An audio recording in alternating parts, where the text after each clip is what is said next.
Good evening, everyone. Today's topic is Aristotle's defense of poetry against view of Plato.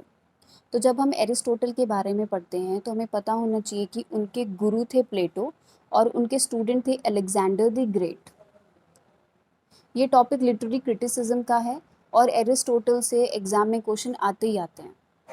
तो प्लेटो poetry के बारे में कुछ बातें कहते हैं जिनसे एरिस्टोटल एग्री नहीं करते। तो बेसिकली प्लेटो ने जो जो कहा पोइट्री के लिए एरिस्टोटल ने उसका जवाब दिया। तो प्लेटो क्या कहते हैं कि poetry is merely N imitation, poets imitation is twice removed from reality and hence unreal, poetry is mother of all lies. जैसे वो पहली लाइन कहते हैं कि पोइट्री इज मेयरली इमिटेशन, जिससे हमें पता लगता है कि प्लेटो को इमिटेट करना मतलब उनके लिए कोई अच्छी बात नहीं है, कोई बड़ी बात नहीं है। फिर वो कहते हैं कि ट्वाइस रिमूव्ड फ्रॉम रियलिटी।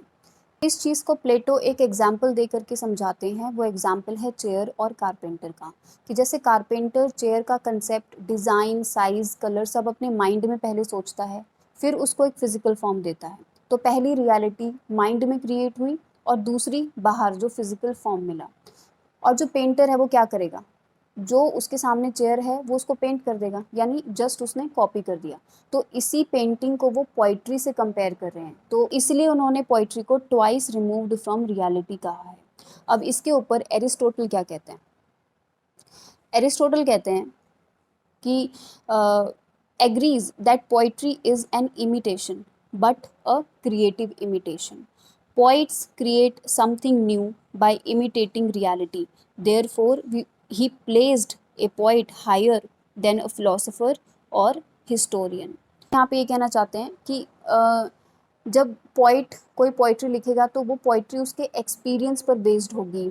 उस एक्सपीरियंस में वो कुछ और एलिमेंट्स को ऐड करके उसको प्रेजेंट करेगा, जिससे जो एरिस्टोटल हैं वो कहना चाह रहे हैं कि ये क्रिएटिव इमिटेशन है, वो कुछ नया बना करके उसको प्रेजेंट करता है। थर्डली वो कहते हैं कि poetry does not oppose to reality but it makes an idea more apparent and bright than the real world.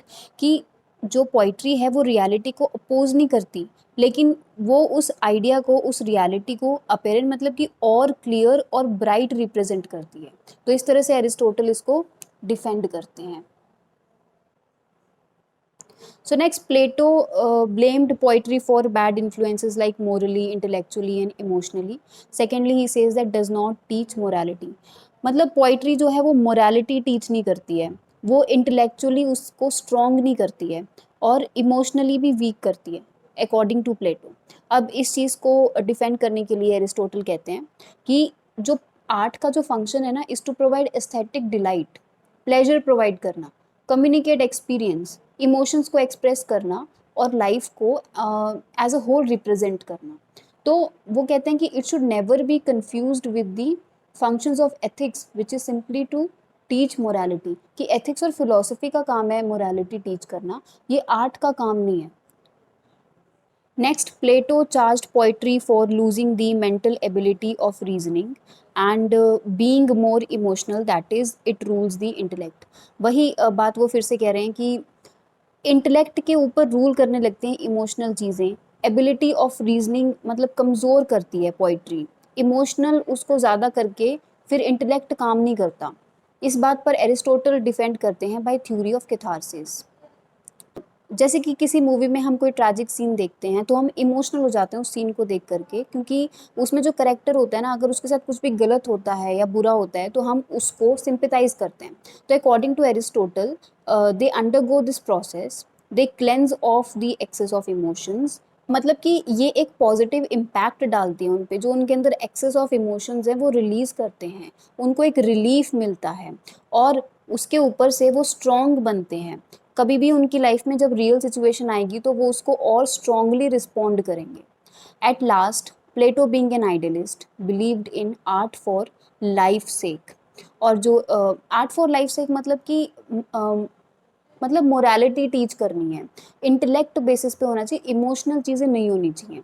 ठीक है, मतलब जो कुछ टीच करे कुछ भी चीज़, वो उनके लिए सबसे ऊपर रहती है। Whereas Aristotle being a realist believed in art for art sec.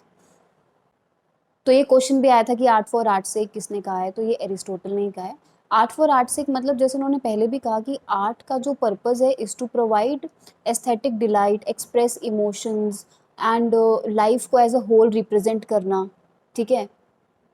So that's it, I hope you understand this topic, thank you for watching.